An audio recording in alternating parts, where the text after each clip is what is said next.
Georgia is the monster in the SEC right now. That was a discussion earlier today. I'm traveling to Media Days. That was a discussion earlier today before I got into the car, headed to Nashville, from Chris Doering and Peter Burns. And that was, they were talking about Alabama. And, for so long in this league, probably not a decade straight, but for extended period since 2010, Alabama has been the team that has been the monster. There's just no denying that, is there? I mean, there was a lot of Bama envy in this league. From Georgia, from Florida, certainly Tennessee, Auburn. And at first, I think people thought, they won the national championship in 2009. Nick Saban's amazing. He's won it at LSU. Now he's won it at Alabama. But nobody runs roughshod on this league. Well, they did. And they were certainly the monster for, almost 15 years. And I'm using the past tense because I think we have to recognize what is in front of us. And what is in front of us is that there is a new monster, and it's the Dogs. But you can lose that. You can lose that. And that's the thing, about Alabama in this coming season. Georgia and Bama do not play one another, right? And they're not scheduled to. And I still think, just by default, Alabama is the team that will probably wind up in Atlanta. But we'll see, But they won't. The last two times these teams played, Georgia was the favorite. Now, you just don't see that very much with Alabama. You just don't see that very much, that they're the underdog. And I think the only program that Alabama's been a dog to in multiple, games in a period of time, dumbass, is Georgia. And I think if they played tomorrow, Alabama would probably be probably anywhere from a 6 to 4 point underdog, depending on where the game's played. Neutral site, probably 6 to 4, 4 to 6, whatever, however you want to put it. So, I just think we got to call it the way that it is. And right now, to me, it's pretty clear that Georgia is the monster. I don't know if they're the new monster, and it's also possible you can have two monsters, but I think the way that those guys were putting it today on SEC, whatever the world is called, on the SEC network, there can only be one monster. Right now, that's the Dogs. And right now, you can pick up double dogs while I'm at a red light, as well as our 2023 preview. Make sure you're getting both of them. And what I mean by that is when you order double dogs, you'll get our 2023 preview included. The link is right down below. This is coming to you from our friends at Red Zone. They've got a bunch of stuff that we're going to be promoting here soon. Stay tuned for that as well. But Georgia, right now, I think the part of me, I've been almost doing this for a quarter century now. And I've been doing this for almost a quarter century now. I've probably been almost doing this for a quarter century, if you know what I'm saying. This time of the season, we almost always crown the team that won it the year before. It's just it's so easy to do that. That didn't happen going into 22. Georgia was one of the few teams to win the national championship and not come in ranked number 1 or 2 in the last however many years. LSU was one of them in 19 as well. So, they were 3, I think, and then it didn't take long for Georgia to get up to number 1 because they were clearly the best team in the country. They regressed for a week against Missouri, but then with what they did the rest of October, I think Alabama lost quickly thereafter, maybe the week against Georgia. I think it was Georgia, Auburn was when Bama, Tennessee was, and so Georgia took number 1 back over at that point. Alabama, losing Bryce Young, that's going to hurt. Losing Stetson Bennett's going to hurt Georgia. I think the difference for the Dogs is in having Carson Beck there, someone who's now entering his 4th season at Georgia, 2021, 22, 23. He's seen, I mean, I'm not joking when I say this. He's seen it all. He has seen it all. He's seen them, he's seen COVID. He's seen it all. And win the national championship, quarterback competition, Stetson Bennett's rise, fall, and rise again.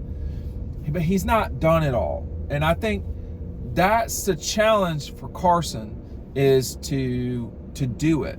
Same thing for all the other guys who haven't played yet. The difference right now in the league, now I can't speak to Michigan in a super intelligent way, and as far as Ohio State's concerned, I think we saw Ohio State, it's going to hurt them who they lost. Now they're going to have a badass quarterback, whoever it is.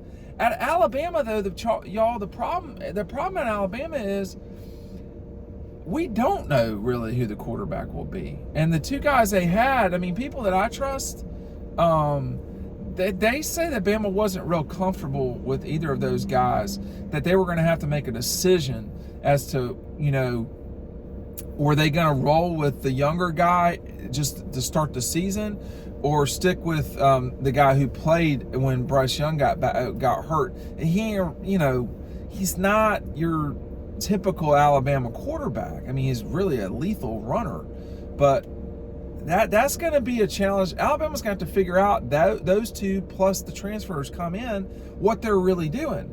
And Nick has figured this out in the past. I mean, he won the national championship with Jake Coker, who transferred in.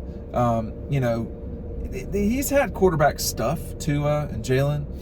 But at Georgia, they don't have that problem. See, they don't have that particular problem. They have a decision between Carson Beck and Brock Vandagriff, okay? And the heavy money is that Brock Vandagriff is not going to beat out Carson Beck. That's where my money's at. But let's just, either way, both those guys have been in the program. No one else has come in. There's no, implied doubt about what's going on, yada, yada. We pretty well know who the quarterback is going to be at Georgia. At LSU, who I think is the other team in this sort of trio fight to win the league. At LSU, you're going to return Daniels, who is a very good playmaker, but he just got overwhelmed by the Dogs last season. And then there's this discussion of, has LSU come along quicker than maybe, like Brian Kelly's warning people, hey, we're good, but we're not there yet. He's not just saying that. Like, he means that. Like, they could win the league this year, but are they really prepared to win a national championship at LSU this season? Man, it doesn't look like it to me. Not because of LSU specifically, but the combination of where they're at, the competition out there. I mean, are they going to beat Florida State? That game should get record number. Not record. Let me rephrase. That game should get a significant television audience. That is one of the most consequential games of September, and in theory for the year. Florida State, Florida State and Clemson both, but I think Florida State a little bit more, has done all they can do to play, these beginning of the season games.